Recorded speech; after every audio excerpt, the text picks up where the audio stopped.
duniani tunapita, hakuna mji wa kudumu hapa. Kwa sisi sote kama tunapita, ni wapi tunapotakiwa kuelekea? Bwana Yesu asifiwe sana. Tutapataje kufika mahali tunapotakiwa kuelekea wakati hatuna kiongozi? Bwana Yesu asifiwe. Sisi hatupajui tunapoenda. Bwana Yesu asifiwe sana. Roho akiwa ndani yetu anatujulisha kwamba mahali unapoenda ni pale. Bwana Yesu asifiwe sana. Anapokaa ndani ya mwamini yoyote, anakuongoza moja kwa moja kwamba mwanangu, njia unayoiendea ni hii. Mahali unapokwenda ni pale. Njia ya kupita, pita njia hii. Bwana Yesu asifiwe sana. Anakufundisha ni namna gani uweze kuishinda ulimwengu. Anakufundisha ni namna gani uweze kutenda mapenzi ya Mungu yatakao kuwezesha wewe uweze kufika wapi? Mbinguni. Bwana Yesu asifiwe sana. Shauku ya kwenda mbinguni haiwezi kukaa kwa mtu asiye na Roho Mtakatifu. Bwana Yesu asifiwe sana. Wanaweza kuzungumza wengi kwamba tunaenda mbinguni, lakini matendo na maisha yao yanakataa kwamba watu hawawezi kwenda mbinguni. Bwana Yesu asifiwe sana. Hapa anatuambia tuyatamani yaliyo juu. Tutamani kufanya mapenzi ya Mungu. Bwana Yesu asifiwe sana. Mambo yaliyo juu ambayo Kristo ameacha hapa duniani, kwamba tuyatende tukiwa hapa duniani, mwisho wa siku tuweze kwenda mbinguni. Bwana Yesu asifiwe sana. Haleluya, watu wa Mungu. Kanisa tumeachiwa neno la Mungu. Kanisa tumeachiwa Roho Mtakatifu. Kanisa tumeachiwa damu ya Yesu. Bwana Yesu asifiwe sana. Lakini kanisa tumeachiwa mfumo mzuri wa ibada za kutuongoza kwenda mbinguni. Bwana Yesu asifiwe sana. Lakini utapataje kuvielewa hivi vitu vyote ndani? Lazima Roho Mtakatifu akae ndani huko aweze kukufundisha. Bwana Yesu asifiwe sana. Huwezi kufanya mapenzi ya Mungu hata siku moja bila Roho wa Mungu.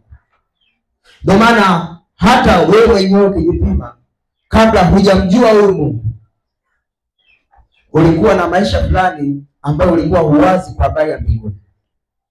Bwana Yesu asifiwe sana. Haukuwahi kufikiria habari za mbinguni hata siku moja.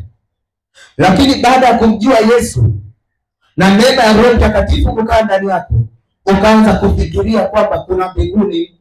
Bwana Yesu asifiwe sana. Lakini kabla ya hapo hukujua. Bwana Yesu asifiwe sana.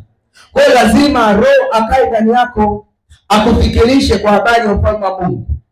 Akufikirishe kwa habari ya kuishi maisha matakatifu. Akufikirishe kwa habari ya kufanya ibada. Akufikirishe kwa habari ya kumcha Mungu katika roho na kweli. Bwana Yesu asifiwe sana. Asipopatikana ndani yako, unaweza kuwa na ibada nyingi, lakini ibada zote ni batili. Mungu hazitambui. Bwana Yesu asifiwe sana. Ibada bila Roho Mtakatifu si ibada mbele za Mungu. Inaweza kuwa ni ibada machoni pako mwenyewe, lakini Mungu haihesabu kwamba hii ni ibada ninayoipokea. Kitu kinafanya Roho Mungu apokee ibada zetu ni Roho wa Mungu anayekaa ndani yetu, anayetufundisha kuabudu sawa sawa na neno la Mungu, anayetufundisha kufanya ibada vile Mungu anavyotaka. Bwana Yesu asifiwe sana. Anatufundisha kuomba sawa sawa na mapenzi ya Mungu. Hakuna mtu anayeweza kuomba sawa sawa na mapenzi ya Mungu asipokuwa na Roho Mtakatifu. Bwana Yesu asifiwe sana. Roho Mtakatifu anatufundisha kwamba mapenzi ya Mungu ni haya. Ibada yako iweze kupokelewa kwa Mungu, fanya hivi. Maombi yako yaweze kujibiwa na Mungu, fanya hivi. Bwana Yesu asifiwe sana. Unapomkosa huyo, unakosa maelekezo. Bwana Yesu asifiwe sana. Huwezi kuifikia mbingu, huwezi kuwaza mapenzi ya Mungu hata siku moja asipokaa ndani yako. Wakati wa Mtume Paulo anawaambia watu wa Kolosai kwamba wayatafakari yaliyo juu kule Kristo aliko, maana yake kuna muda aliona wamepungukiwa Roho wa Mungu, wanafikiri mambo ya duniani hapa. Bwana Yesu asifiwe sana. Wanafikiri mambo ya kubaki hapa. Unaweza kaangalia hata ibada zingine zinazoendelea huko tunakosikia. Ibada nyingi ni kwa habari ya maisha hapa duniani. Bwana Yesu asifiwe sana. Ni kwa habari ya ufalme wa hapa duniani. Tena ule ufalme unaoharibika. Ufalme wa Mungu hauharibiki. Bwana Yesu asifiwe sana. Wanasisitizana kwa habari ya kumiliki dunia hii tu, sio kwa habari ya kumiliki katika ufalme wa Mungu. sio kwa habari ya kumiliki pamoja na Kristo katika uzima ule wa milele. Bwana Yesu asifiwe sana. Wamepungukiwa Roho wa Mungu, hawezi kuongoza kufanya mapenzi ya dunia akikaa ndani yao. Bwana Yesu asifiwe sana. Roho anapokaa ndani ya mwamini yoyote, anakuongoza kwanza kufanya mapenzi ya Mungu, kama Yesu alivyoagiza kwamba utafuteni kwanza ufalme wa Mungu na haki yake, mengine mtazidishiwa. Bwana Yesu asifiwe sana. Haimaanishi kwamba Mungu anaposema tuyatafakari yaliyo juu, hataki tuwe na mengine hapa duniani. Anataka agenda ya kwanza iwe ni kwa habari ya ufalme wake. Bwana Yesu asifiwe sana. Ndio maana aliona tumeshindwa, akatuletea Roho wake. Watu wa zamani walikuwa na taratibu nyingi sana za kumtafuta Mungu, ukisoma Agano la Kale, lakini walishindwa kumkuta Mungu kwa sababu hawakuwa na kiongozi. Waliweza kumpata Mungu mpaka alipotokea nabii akawaongoza kwamba Mungu anasema tuenende katika njia hii. Bwana Yesu asifiwe sana. Kwa nini walifanikiwa kumpata Mungu baada ya nabii kuonekana? Ni Mungu mwenyewe aliamua kuwarudisha wale watu kwake, kwamba sasa rudini kwangu, nipo huku. Bwana Yesu asifiwe sana. Huku mlikoelekea sipo, geukeni nifuateni mimi, nipo upande huu, kupitia Roho wa Mungu ndani ya nabii. Bwana Yesu asifiwe sana. Sasa leo kanisa, tunapomkosa Roho Mtakatifu hatuwezi kwenda, tutapoteana. Bwana Yesu asifiwe sana. Na leo Roho wa Mungu hategemea apatikane kwa nabii, hategemea apatikane kwa mtume, hategemea apatikane kwa mchungaji, anatakiwa apatikane ndani yako. Bwana Yesu asifiwe sana. Akipatikana ndani yako, anakuongoza wewe peke yako. Akikuongoza namna ya kwenda mbinguni, tena utakuwa mwalimu wa wengine. Bwana Yesu asifiwe sana. Haleluya, watu wa Mungu. Mungu anapokufanya wewe kuwa mwanafunzi, anataka na wewe uwafanye wengine kuwa wanafunzi. Bwana Yesu asifiwe sana. Kwa nini? Kwa sababu una Roho wa Mungu, unaijua iliyo kweli, unaijua njia iliyo sahihi, unamjua Mungu halisi, Mungu anataka nini na Mungu hataki nini. Bwana Yesu asifiwe sana. Mwenye haki mmoja anawafanya wengi kuwa wenye haki, kwa sababu ya yule Roho wa haki aliyekaa ndani yake. Bwana Yesu asifiwe sana. Huko anasema yatamanini yaliyo juu, kule ambapo Kristo yupo. Bwana Yesu asifiwe sana. Leo tunaona watu wanatafakari sana kwenda Dubai, wanatafakarishwa sana kumiliki majumba hapa duniani. Bwana Yesu asifiwe sana. Kule wanapoaminishwa, wanapoelekezwa, hakuna Kristo kule. Bwana Yesu asifiwe sana. Haleluya, watu wa Mungu.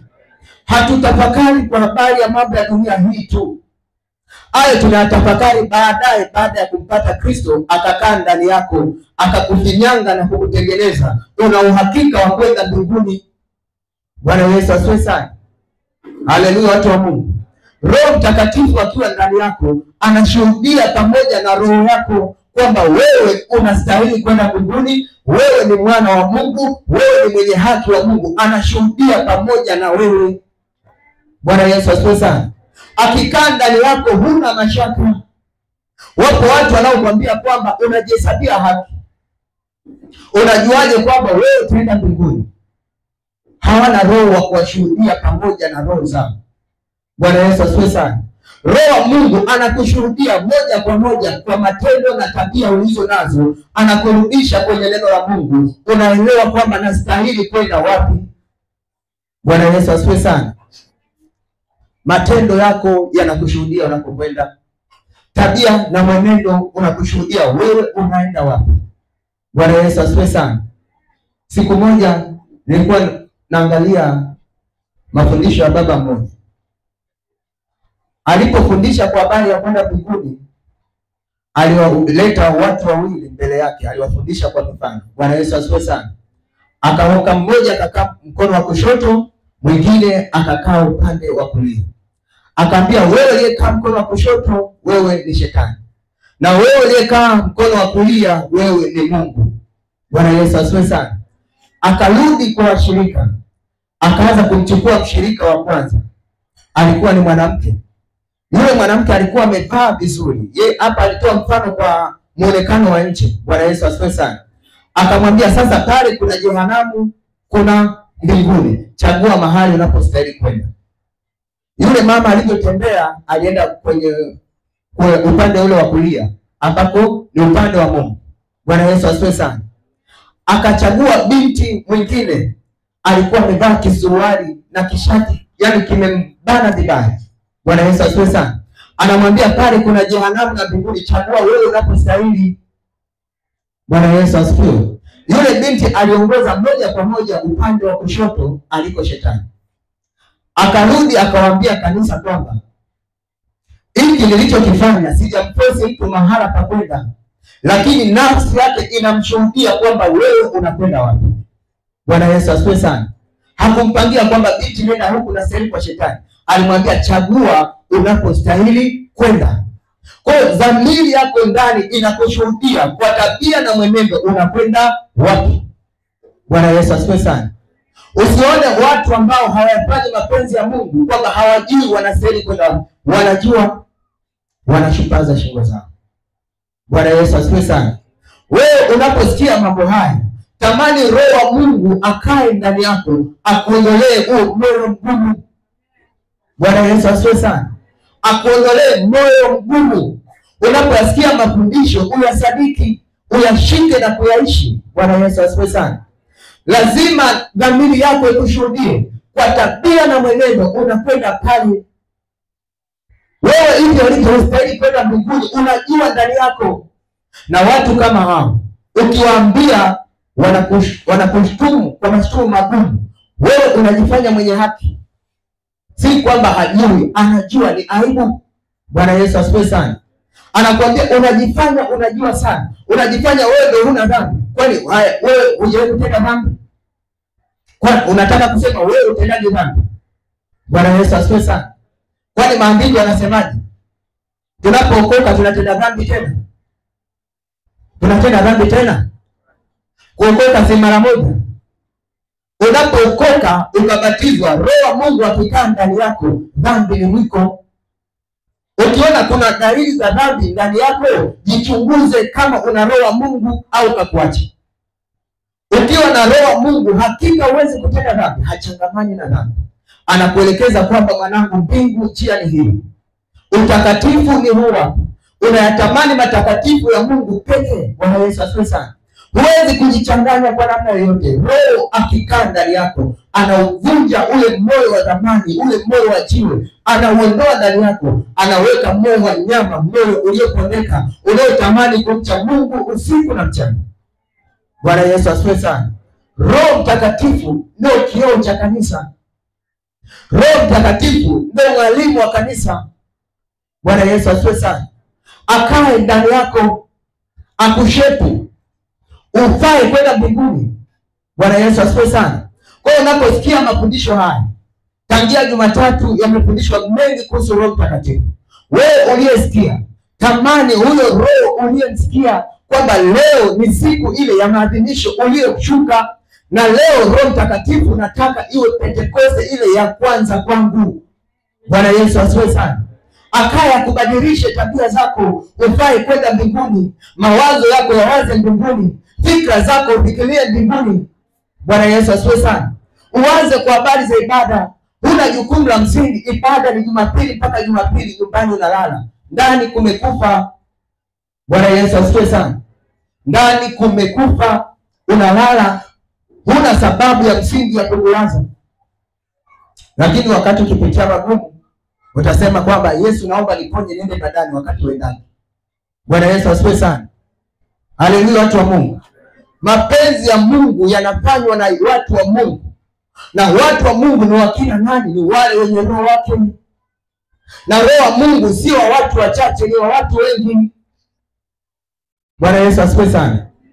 Kwenye kitabu cha Yoeli sura ya 2 mstari wa 28 anazungumza kwamba Roho wa Mungu ni kwa ajili ya mtu wa namna gani. Bwana Yesu asifiwe sana. Anasema itakuwa wakati huo nitamimina Roho wangu. Bwana Yesu asifiwe sana. Kwa kila mwenye mwili. Kwa kila mwenye mwili nitamimina Roho wangu. Bwana Yesu asifiwe sana. Wewe ni mwenye mwili. Huyo Roho wa Mungu anapokuja ndani yako ndiye atakufundisha kufanya mapenzi ya Mungu. atakufundisha kuacha njia mbovu. Utapita kwenye majaribu magumu, atakupa nguvu ya kushinda na kutoka. Bwana Yesu asifiwe sana. Leo tumekuwa na makristo wa ajabu, anapitia mambo ya ajabu, mambo ya aibu, anajitetea kwamba hata Mungu anajua. Bwana Yesu asifiwe sana. Hata Mungu anafanya nini? Anajua kwamba napitia hapa, atanirehemu. Huo ni uongo. Bwana Yesu asifiwe sana.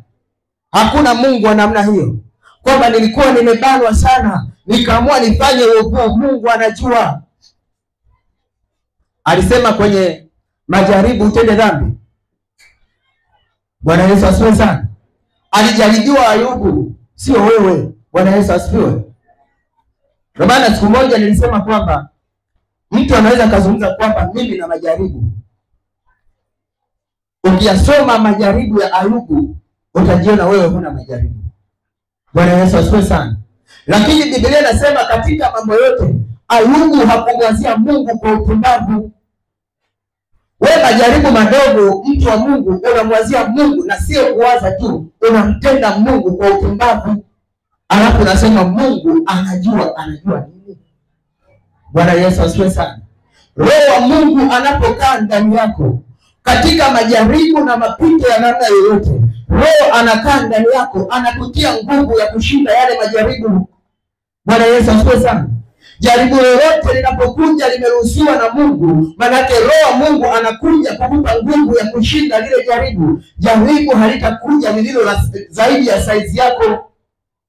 Bwana Yesu asifiwe. Na jaribu linalokuja lina mlango wa kutokea, na huo mlango unakuwa na utukufu kwa Mungu. Bwana Yesu asifiwe sana. Kwa nini unashinda wakati wa majaribu? Una Roho wa Mungu ndani. Unapomkosa Roho wa Mungu huwezi kushinda majaribu kama. Bwana Yesu asifiwe kanisa. Haleluya.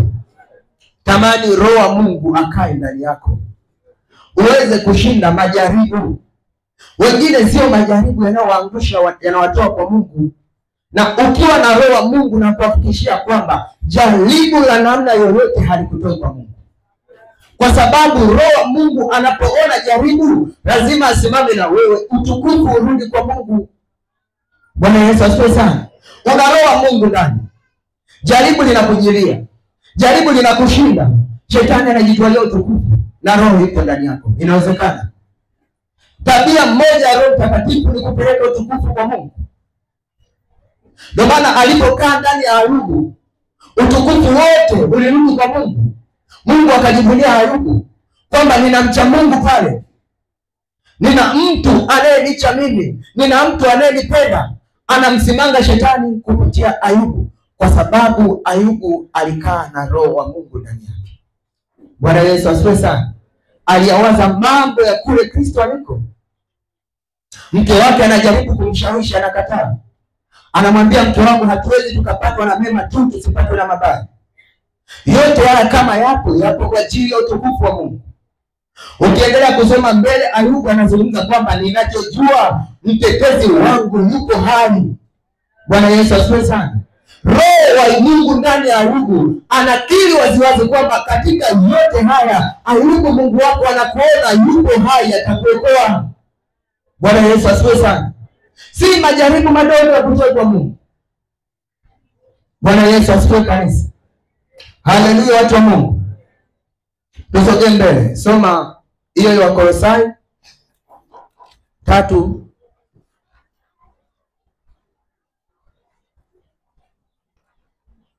Hiyo 3 anza mstari wa 5 mpaka wa 11.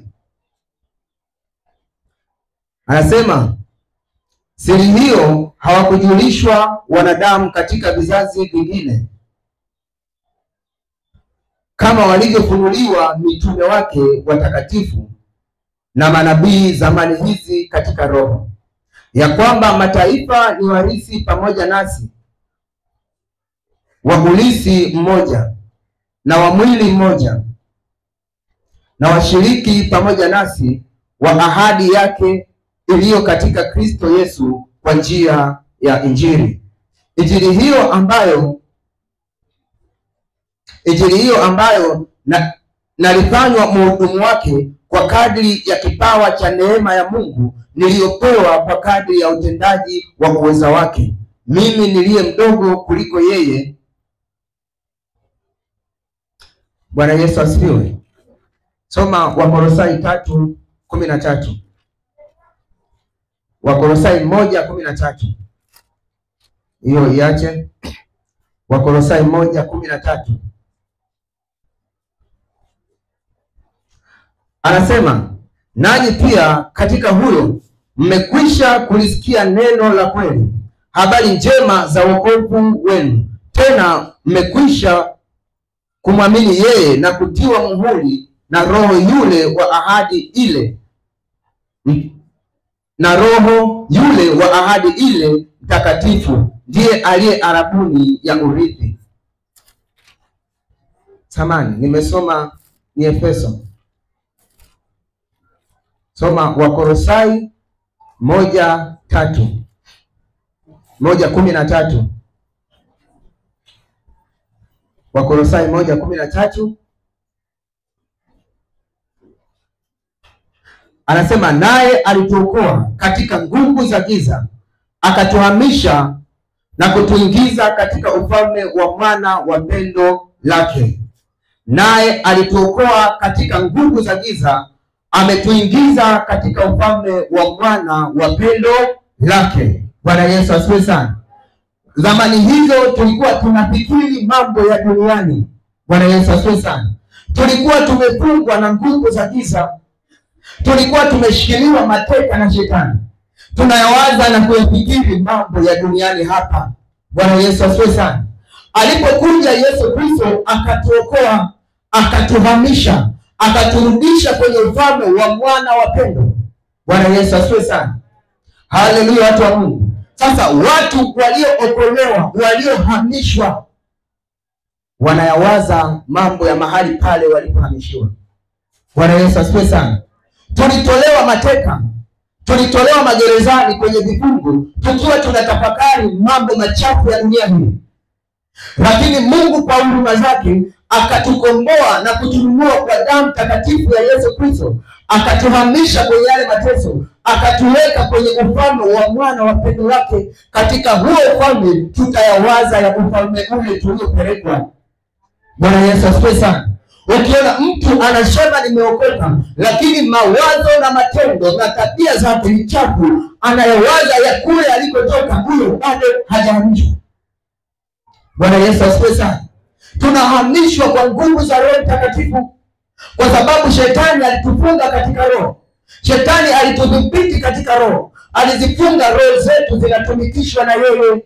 Mungu kwa nguvu za Roho Mtakatifu na kwa uweza mwingi wa Roho Mtakatifu akatuhamisha kutoka kwenye ufalme wa giza, akatupeleka kwenye ufalme wa mwana wa pendo lake. Kwa nini ametuhamisha? Tuyafanye mapenzi ya Mungu. Bwana Yesu asifiwe sana. Ukiona upo ndani ya wokovu unatenda matendo machafu, kama hujahamishwa bado, sema amina. Bwana Yesu asifiwe sana. Kama yupo mtu wa tabia hizo hajahamishwa bado, atafute kuhamishwa. Bwana Yesu asifiwe sana. Wa kukuhamisha ni Roho wa Kristo, wa kukuhamisha ni Roho Mtakatifu. Ndio maana tulipewa Roho Mtakatifu. Zamani Yesu aliona kwamba hatuwezi kuhama kwa nguvu zetu wala kwa torati na sheria, akaamua amwachilie Roho wake kwamba aje atufundishe na kutuongoza. Bwana Yesu asifiwe sana. Anapofundisha kanisa na kuliongoza, kanisa linaponyenyekea chini ya mkono na neema ya Roho Mtakatifu, moja kwa moja kanisa linahamishwa. Bwana Yesu asifiwe sana. Ukishahamishwa lazima mawazo yako yawe matakatifu, lazima mawazo yako yawaze mbinguni, lazima mawazo yako yawaze ibada kwa Mungu. Bwana Yesu asifiwe sana. Haleluya, kanisa la Mungu. Hatuwezi kusema tumehamishwa, kuna vitu tumevishikilia. Bwana Yesu asifiwe sana. Vipo vitu umevishikilia, ndio maana kuna mahala utoki. Kuna vitu umevikumbatia, ndio maana kuna mahala utoki. Roho hawezi kufanya ushirika na wewe. Bwana Yesu asifiwe sana. Yeye katika neno lake anasema kwa maana tulihamishwa, maana tumeondolewa. Bwana Yesu asifiwe sana. Aliyehamishwa anaondoka, hapatikani pale tena. Wewe ukiwa unapatikana mahala ulipohamishwa, maana yake hujahama. Bwana Yesu asifiwe sana. Si wengi tunaishi nyumba za kupanga.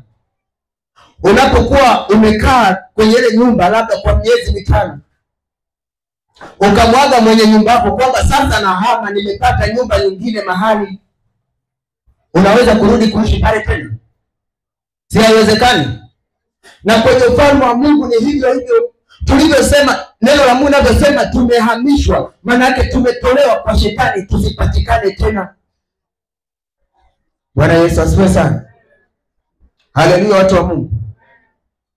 Tusipatikane na hatia zile. Unaweza kujiuliza kwamba kuna mambo mengine nayafanya, mbona kama madogo?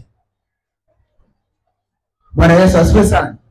Sidhani kama kuna andiko linalozungumza kuna dhambi ndogo na kubwa.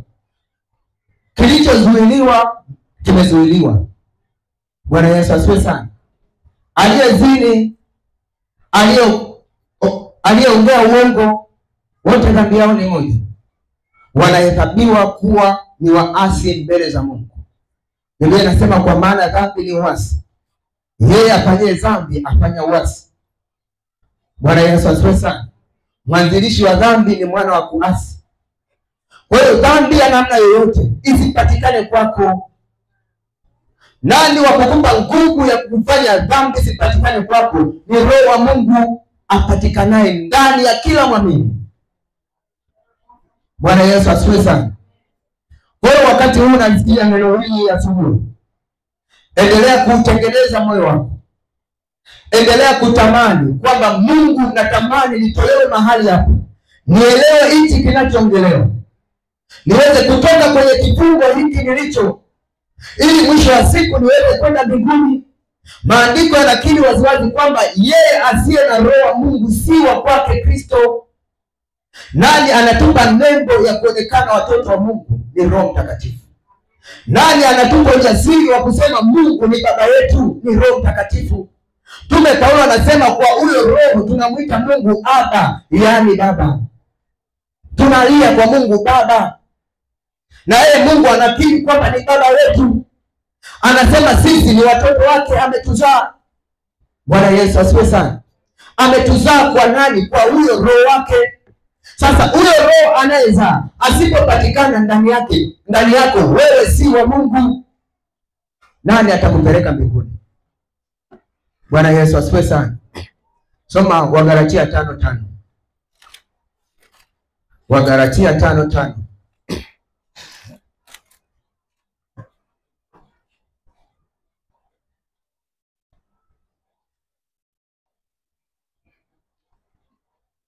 Maana sisi kwa Roho tunalitazamia tumaini la haki kwa njia ya imani. Kanisa kwa Roho tunaitazamia lile tumaini la haki kwa njia ya imani. Ni tumaini gani la haki tunalolitazamia? Bwana Yesu asifiwe sana. Tunalo tumaini katika Roho Mtakatifu la kuurithi uzima wa milele. Hatuna tumaini jingine hapa duniani. Bwana Yesu asifiwe sana. Kwa njia ya imani tunatazamia tumaini lile la haki. Bwana Yesu asifiwe sana. Sasa unapotazamia tumaini la haki na huna Roho wa Mungu ndani yako, hakuna atakaye kuwezesha kuwaza na kufikiri na kutenda ili ulifikie lile tumaini. Bwana Yesu asifiwe sana.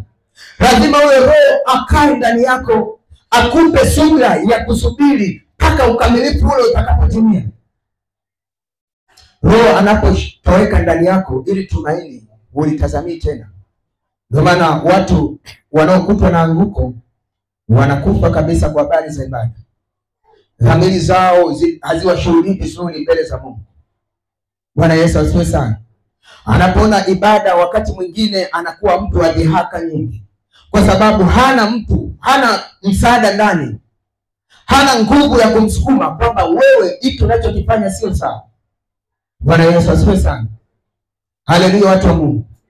Unapokuwa na Roho wa Mungu, hilo tumaini unalisubiri kwa unyenyekevu, unalisubiri kwa utakatifu, unalisubiri kwa moyo mnyenyekevu, moyo uliopondeka, kwa maombi mengi, kwa ibada nyingi. Bwana Yesu asifiwe sana. Kwa kusoma sana neno la Mungu, unalisubiri lile tumaini la haki kwa njia ya imani. Nani wa kukupa nguvu? Roho Mtakatifu. Unapomkosa Roho Mtakatifu utakata tamaa, utavunjika moyo, hutafanikiwa kufika. Bwana Yesu asifiwe sana. Ndio maana maandiko yanapotuambia tusizimie mioyo, maana yake yupo anayehuisha mioyo yetu inapokuwa katika hali ya kuzimia. Mioyo yetu inapokuwa katika hali ya kukata tamaa kutokana na adha tunazokutana nazo hapa duniani, yule Roho wa uzima anahuisha zile roho zetu, tunapata tumaini jipya, tunapata nguvu ya kusonga mbele. Bwana Yesu asifiwe sana. Ukimkosa huyu, nani atakupa nguvu ya kusonga mbele? Nani atakupa nguvu ya kupiga hatua? Nani atakupa nguvu ya kuinuka pale ulipozimia? Bwana Yesu asifiwe sana. Kwa maana katika Zaburi kuna andiko linasema, wao wanataja magari, wao wanataja farasi, sisi tunalitaja jina la Bwana Mungu wetu. Wao wameinama na kuanguka, bali sisi wameinama na kuanguka, bali sisi tumefanya nini? Tumeinuka. Nani anayewapa kuinuka? Nani anayewapa akili ya kulitaja jina la Bwana wa majeshi? Nani anawapa nguvu ya kukiri jina la Bwana Mungu wao? Wakati wengine wanataja magari, wakati wengine wanataja farasi, wakati wengine wanataja fedha, wakati wengine wanataja madaraka na mamlaka walizo nazo, wengine wanashuka wanasema sisi tunalikiri jina la Bwana Mungu wetu peke yake, ni Roho aliye ndani yao. Bwana Yesu asifiwe sana. Unapomkosa Roho huwezi kukiri hicho kitu. Bwana Yesu asifiwe kanisa. Haleluya watu wa Mungu. Roho wa Mungu ni wa msingi kwako kanisa. Kanisa, unapokosa Roho wa Mungu huna sifa ya kuitwa kanisa. Kanisa, unapokosa Roho Mtakatifu huna sifa ya kuitwa Kristo. Maandiko yanakataa, asiye na Roho wa Mungu huyo si wa kwangu. Bwana Yesu asifiwe sana. Ili uwe na sifa ya kuitwa Mkristo, lazima utamani hiki kitu kiumbike ndani yako. Lazima utamani Roho Mtakatifu azaliwe, aingie ndani yako, akuongoze, akupe sifa ya kuitwa mwana wa Mungu. Bwana Yesu asifiwe sana. Unapomkosa, hali ni mbaya. Unapomkosa Roho Mtakatifu, hali ni nini? Ni mbaya. Kama huko nje kulivyochafuka, hali ni mbaya. Wapo wengine wanasemanga tunajazwa Roho Mtakatifu, wanapaka majivu. Ni uongo. Bwana Yesu asifiwe sana. Wana Biblia kama hii, hakuna inapoongoza kwamba watu wajazwe Roho Mtakatifu, majivu ya chomo wapakwe ndio Roho Mtakatifu ndio moto. Ni uongo, ni mafundisho ya utapeli. Bwana Yesu asifiwe sana. Roho za wengi zinatapeliwa. Siku ya Pentekoste hakuna aliyepakwa majivu. Bwana Yesu asifiwe sana. Ukiangalia majivu kwenye Biblia ni huzuni. Bwana Yesu asifiwe.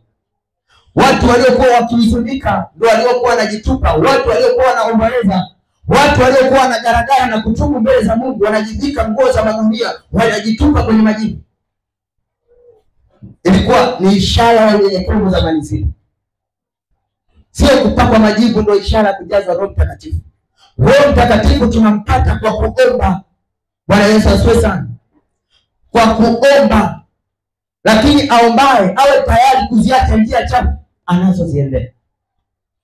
Aziache njia mbovu anazoziendea. Aache kinywa cha ukaidi alicho nacho. Roho Mtakatifu hawezi akakaa ndani yako na matusi, kuna matukano, kiburi, jeuri, mnafiki. Hawezi kukaa. Maandiko yanasema chemichemi moja haiwezi kutoa maji matamu na machungu. Bwana Yesu asifiwe sana. Lazima uwe umekamilika katika idara zetu, idara zote. Bwana Yesu asifiwe sana. Maandiko yanazungumza kwamba sisi utoshelevu wetu unatoka kwa Bwana. Ukamilifu wetu unatoka kwa Bwana. Wanaosema hakuna mkamilifu duniani ni wao. Sisi tunakamilishwa na Yesu. Bwana Yesu asifiwe sana. Roho anapokaa ndani yako anakukamilisha. Ingekuwa hatuna ukamilifu, hakuna wakwenda mbinguni. Bwana Yesu asifiwe sana. Lazima tuelewe neno la Mungu vizuri.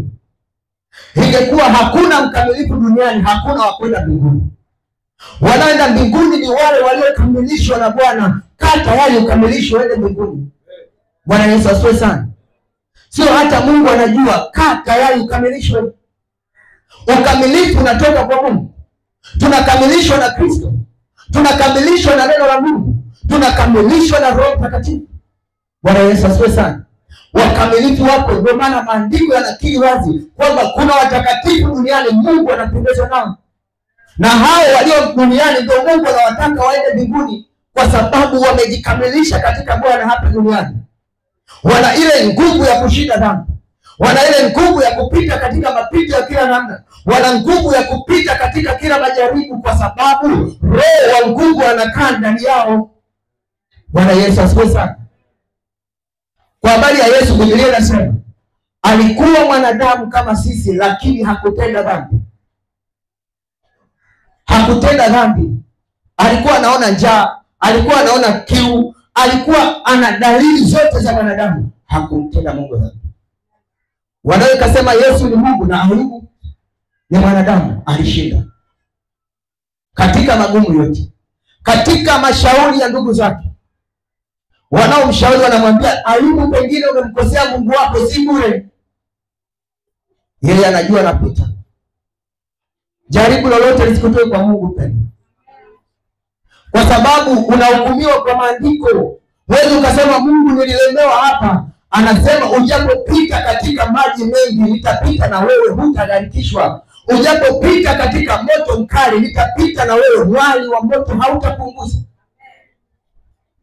Una Kristo, unapita na majaribu, hakuachi, upo naye. Unapita kwenye magumu, upo naye. Mwisho wa siku unauona ushindi mbele, unalitukuza jina la Bwana, anajivunia wewe. Bwana Yesu asifiwe sana. Roho akae ndani yako, iwe ni shauku yako kanisa, iwe ni kiu yako, upate Roho Mtakatifu akuongoze kushinda majaribu, uyafikiri ya mbinguni kule Kristo aliko. Kristo hatachukua kila mtu. Kristo hatachukua kila mtu. Maandiko yanasema Mungu ni wa rehema, lakini Mungu anabagua. Bwana Yesu asifiwe sana.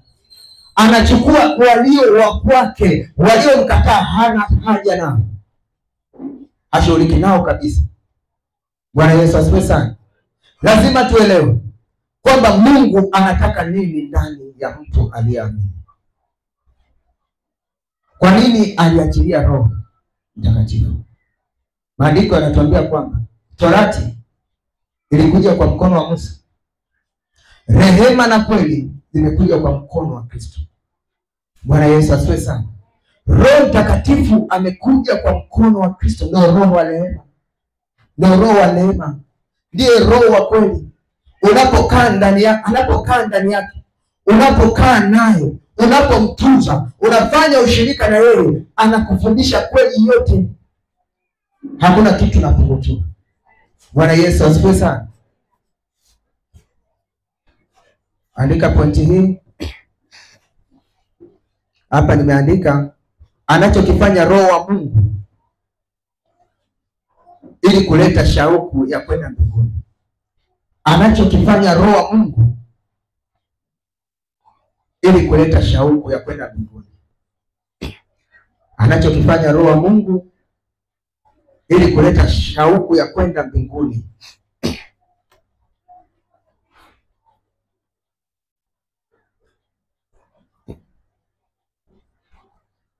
Kitu namba moja, andika, anakuongoza kutenda sheria ya Mungu. Anakuongoza kuitenda sheria ya Mungu. Anachokifanya Roho wa Mungu ili kuleta shauku ya kwenda mbinguni, anakuongoza kuitenda sheria ya Mungu. Soma kitabu cha Ezekiel 36:25 mpaka 28. Ezekiel 36:25 mpaka 28. Hapa neno la Mungu linasema, nami nitawanyunyizia maji safi, nanyi mtakuwa safi. Nitawatakaseni na uchafu wenu wote na viungo vyenu vyote, nami nitawapa ninyi moyo mpya, nami nitatia roho mpya ndani yenu, nami nitatoa moyo wa jiwe ulio ndani ya mwili wenu, nami nitawapa moyo wa nyama, nami nitatia roho yangu ndani yenu na kuendesha katika sheria zangu, nanyi mtazishika hukumu zangu na kuzitenda. Bwana Yesu asifiwe sana. Anazungumza kwa habari ya kuwanyunyizia maji safi. Atawatakaseni na uchafu wenu wote, mtakuwa safi. Atawatakasa viungo vyenu vyote. Bwana Yesu asifiwe sana. Kumbe wakati mwingine tunatakiwa tutakasike viungo vyetu vyote. Macho yako yanatakiwa takasike, masikio yako yanatakiwa yatakasike, kinywa chako kinatakiwa kitakasike, miguu na mikono yako inatakiwa itakasike, mwili mzima inatakiwa utakasike kwa jina la Yesu. Anasema nitawanyunyizia maji safi, mtatakasika na uchafu wenu wote na viungo vyenu vyote. Baada ya kutakasika, anakuambia kwamba nitaung'oa moyo wa jiwe ndani yako, nitaweka moyo mpya, nitaweka moyo wa nyama. Anazungumza moyo uliopondeka. Atauponda moyo wako, ataufanya moyo wako uwe na hofu na mashaka mbele za Mungu. Bwana Yesu asifiwe sana. Unapoiona dhambi unaikataa, unapoiona dhambi unaiogopa, kwa sababu una moyo mpya, una moyo uliofanywa kwa namna ya Mungu, sio moyo uliofanywa kwa namna ya shetani. Mioyo yetu inakuwa ni migumu kwa sababu shetani ameukamata, ameweka ugumu kwenye ule moyo. Moyo usielewe, moyo usiamini, moyo usimkiri Mungu. Shetani ameushikilia ule moyo. Bwana Yesu asifiwe sana. Anasema kazi atakayoifanya, atauondoa ule moyo wa jiwe, ataweka moyo wa nyama, moyo uliopondeka, unaotetemeka mbele za Mungu. Bwana Yesu asifiwe sana. Maana kwenye Isaya 66 mstari wa 2 anazungumza kwamba mimi mtu huyu ndiye nitakayemwangalia, mtu mnyonge, mtu aliyepondeka, mwenye moyo uliyepondeka, moyo unaotetemeka unaposikia habari zangu. Hapa kwenye Ezekiel anasema ataondoa moyo wa jiwe, ataweka moyo wa nyama. Bwana Yesu asifiwe sana. Lakini anasema nitaweka roho yangu ndani yenu, nitawaongoza katika sheria zangu.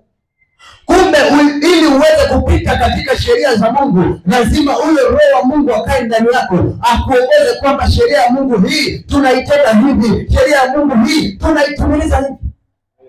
Bwana Yesu asifiwe sana. Haleluya, watu wa Mungu.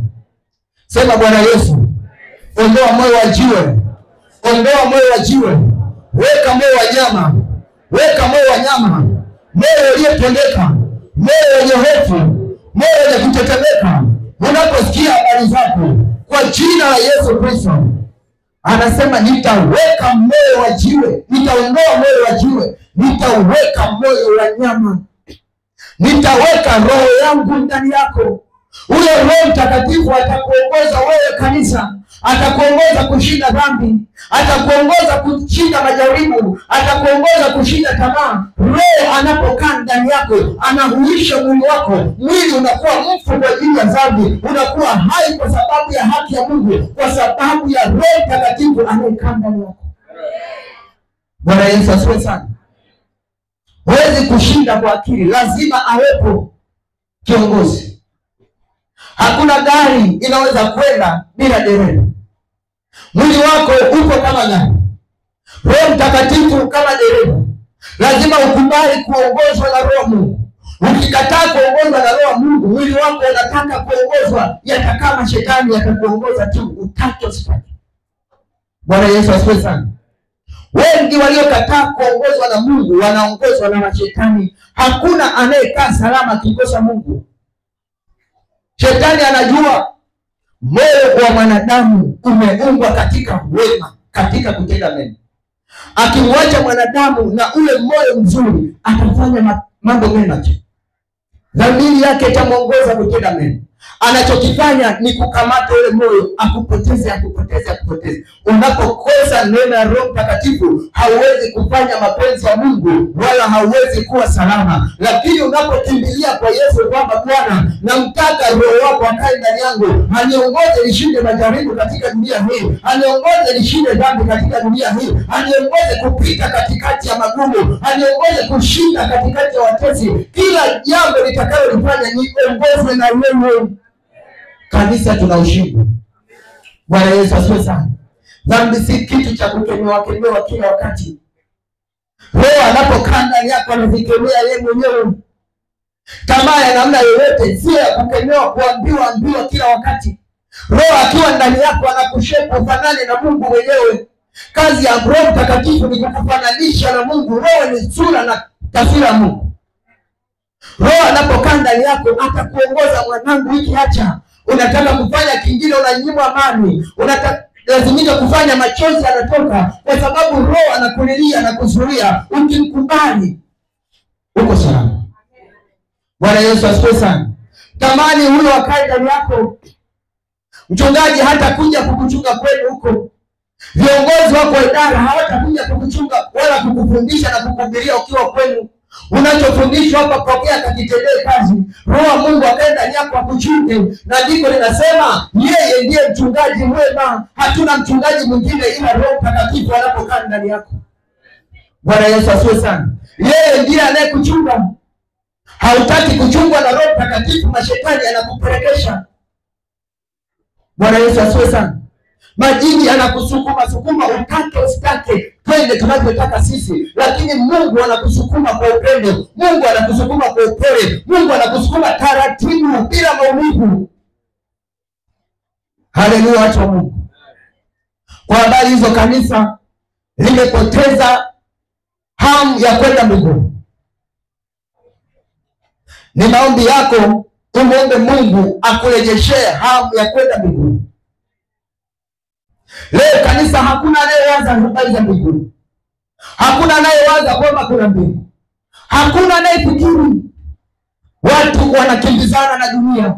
Roho amewaacha kwa sababu walimnyima nafasi, kwa sababu walikataa kuongozwa na yeye. Bwana Yesu asifiwe sana. Roho apewe nafasi ndani yako, akuongoze kwenda nyumbani kwenu ulikotoka. Maandiko yanasema vitu vyote ni vya Mungu, kwake vitarudi. Unaporudi kwa Mungu utakaa sehemu ipi? Bwana Yesu asifiwe sana. Utakaa upande gani, wa kushoto au wa kuume? Vitu vyote ni vya kwake. Hata shetani ni wa Mungu, kwake atarudi. Lakini anaporudi atakaa upande gani? Bwana Yesu asifiwe sana. Jehanamu imeandaliwa na Mungu. Mbingu takatifu zimeandaliwa na Mungu. Ndio maana anasema vitu vyote ni vya kwangu, kwangu vitarudi. Shetani atarudi akamwambia kwako kule. Bwana Yesu asifiwe sana. Wewe unaporudi utapelekwa wapi? Kwa tabia hizo ulizonazo hapa, kwa ushuhuda ulio nao. Roho akikaa ndani yako ushuhuda unabadilika.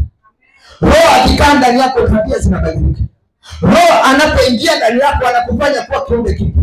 Roho anapokaa ndani yako anakubadilisha. Wewe si wa zamani tena. Wewe ni mtu mpya uliyefanywa kwa namna ya Mungu. Bwana Yesu asifiwe sana. Ili tufanye kwa jinsi ya Mungu, lazima Roho Mtakatifu ahusike ndani yetu, atupeleke, atuongoze. Bwana Yesu asifiwe sana. Haleluya, watu wa Mungu. Soma Waebrania 8:10 mpaka 11. Kwenye pointi hii inayosema Roho wa Mungu akikaa ndani yako anakuongoza katika kuzitenda sheria za Mungu. Waebrania sura ya 8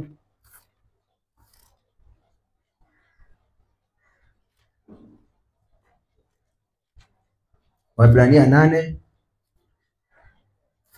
mstari wa 10 na wa 11. Neno la Mungu linasema, maana hili ndilo agano nitakalo agana na nyumba ya Israeli baada ya siku zile, asema Bwana. Nitawapa sheria zangu katika nia zao na katika mioyo yao nitaziandika, nami nitakuwa Mungu kwao, nao watakuwa watu wangu. Nao hawatafundishana kila mtu na jirani yake na kila mtu na ndugu yake, akisema, mjue Bwana, kwa maana wote watanijua, tangu mdogo wao hata mkubwa wao. Agano atakalolifanya na nyumba ya Israeli. Bwana Yesu asifiwe sana. Ni agano la namna gani? Anazungumza hapa kwamba hilo agano litakuwa agano la milele. Na agano la milele ni agano la kukaa na Roho wa Mungu. Maana Roho wa Mungu tutakaa naye milele. Anasema ataweka Roho wake ndani ya watu wa Israeli. Akishaweka Roho wake atawaongoza katika sheria. Lakini anasema katika watu hao hakuna atakayemfundisha mwingine kwamba wewe mjue Bwana. Hakuna atakayemfundisha kati yao, aliye mdogo na aliye mkubwa. Roho mwenyewe atakufundisha. Bwana Yesu asifiwe sana. Roho lazima akufundishe, kwa sababu wewe una Roho Mtakatifu, huyu ana Roho Mtakatifu. Mnapokutana, mnapopishana, mnapozungumza, mnafanana. Bwana Yesu asifiwe sana. Mnapokutana ni utukufu. Lakini huyu ana Roho Mtakatifu, huyu ana roho chafu. Mnapokutana hamfanani. Mwenye Roho Mtakatifu lazima mwambie, ndugu yangu, mbona unapotea? Ndugu yangu, rudi huko uliko, ziko njia ni hii hapa. Lazima amfundishe. Lakini wale waliojaa Roho Mtakatifu hakuna wa kumfundisha mwenzake. Wote watafundishwa na Roho wa Mungu. Iwe ni mdogo, iwe ni mkubwa, hakuna wa kumfundisha mwenzake wala jirani yake. Mnapojiona mnafanana, mna sura na nyuso na tabia za kwenda mbinguni. Wewe kisubiri ufundishwe, wewe vaa hivi, wewe tembea hivi, wewe ongea hivi, jua bado huyo hayupo ndani yako. Ni majira yako ya kumtamani akae ndani yako. Ni majira yako ya kutamani kwamba huyu Roho akae ndani yangu, anifundishe yeye mwenyewe. Unaweza ukategemea kila mwanadamu akakukosea, akakufundisha, akakukwaza, na ukamchukia bure wakati alikuwa anakuonya katika mema. Bwana Yesu asifiwe sana. Na tabia hiyo ipo. Watu wakipoteza neema, wakali kuonywa, maadamu wameshika maandiko fulani fulani, wakali hawataki waambiwe. Bwana Yesu asifiwe sana. Lakini sisi lazima tukwambie, hata kama upendi. Bwana Yesu asifiwe sana. Huo ni ugonjwa, lazima tukwambie upone. Bwana Yesu asifiwe sana. Hata kama kuna vitu unavipenda utaki kuviachilia, lazima tukwambie ili upone. Wakati mwingine mgonjwa huwa hajijui kwamba anaumwa. Bwana Yesu asifiwe sana. Anapoenda hospitali anaambia tunakuchoma sindano, anasema mimi sindano sipendi. Bwana Yesu asifiwe sana. Wakati hiyo sindano ndo anafanya apone, lakini kwa lazima anachomwa na anapona. Bwana Yesu asifiwe sana. Na huku kwenye ufalme wa Mungu, wakiwa na dhambi, hiyo ni ugonjwa. Na maonyo ndio sindano, upate usitake unaambiwa. Bwana Yesu asifiwe sana. Badilika ili usiambiwe. Neno lipo wazi, nini kinakushinda? Bwana Yesu asifiwe sana. Roho wa Mungu hawezi kukaa na wewe kama kuna vigezo hujakidhi. Bwana Yesu asifiwe sana. Lazima uache hizo njia. Lazima utamani kuziacha. Biblia inatuambia kwamba maandalio ya moyo ni ya mwanadamu, jawabu linatoka kwa Mungu. Hatua yako ni hatua ya kwanza. Hatua ya pili inakuwa ni hatua ya Mungu. Bwana Yesu asifiwe sana. Kwa hiyo unaponia ndani kuacha, yeye ni mwaminifu tena ni wa haki, anakuja na kusaidia. Lakini vile hutaki kuacha, hawezi kukusaidia. Bwana Yesu asifiwe sana. Mtu yeyote anayehitaji kusaidiwa, unaweza ukaenda usema nijitolee nimsaidie, anakwambia mimi sitaki msaada wako, maana yako naondoka. Bwana Yesu asifiwe sana. Lakini una vitu vinakutesa, unaumia kutoka ndani. Mungu anakuona wewe hutaki hivi vitu, anashuka anakupa nguvu ya kuviacha. Bwana Yesu asifiwe sana. Wewe mtu umekatazwa vitu vibaya, lakini unavishikilia, unaving'ang'ania, uko navyo ndani. Mungu anaanzia wapi? Bwana Yesu asifiwe sana. Matusi unayo, hutaki kuacha. Kwambia mimi nikitukana ndo naona kifua kinakuwa chepesi. Roho atafute nini? Bwana Yesu asifiwe sana. Kwa hiyo tamani Roho Mtakatifu akae ndani yako ili akuongoze kuyatenda mapenzi ya Mungu. Bwana Yesu asifiwe sana. Ili akuongoze wewe kufikiri kwa habari ya ufalme wa Mungu. Bwana Yesu asifiwe sana. Kichwa cha somo kinasema Roho wa Mungu ndani ya mwamini anatuongoza kuwaza juu ya ufalme wa Mungu. Bwana Yesu asifiwe sana. Analeta shauku ya kwenda mbinguni. Leo kweli tunaona watu wengi, mafundisho tunasikia, shauku ya kwenda mbinguni hakuna. Bwana Yesu asifiwe sana. Wapo wazee wa zamani, ukiangalia mafundisho yao ni mafundisho ya kwenda mbinguni. Wapo wazee akina Moses Krola, wapo wazee ambao walipita, walitangulia mbele, ni waasisi wa imani ya kiroho, walifundisha habari ya kwenda mbinguni. Wapo akina Emmanuel Lazaro, ukifuatilia mafundisho yao ni mafundisho ya kuitafuta mbingu. Lakini leo yale mafundisho yamekufa, ndio watu walioacha msingi ulio bora. Lakini leo kwa nini mafundisho haya yamepotea? Roho wa Mungu amepotea ndani ya watu. Roho wa Mungu amewatoroka. Tamani Roho wa Mungu asikuache. Tamani Roho wa Mungu akae ndani yako kwa jina la Yesu. Roho wa Mungu anapokaa ndani yako una sifa zote za kwenda mbinguni. Hauwezi ukaachwa. Maana anasema yeye ndiye anayetutia muhuri. Bwana Yesu asifiwe sana. Yeye ndiye anayetupa kuandikwa jina jipya. Kama uliosoma kwenye Ufunuo anasema wakaandikwa majina mapya kwenye vipaji vya nyuso zao. Majina mapya anayeweka ni Roho Mtakatifu. Bwana Yesu asifiwe sana. Bila Roho Mtakatifu hakuna jina jipya ndani yako. Jina la kimbingu. Bwana Yesu asifiwe sana.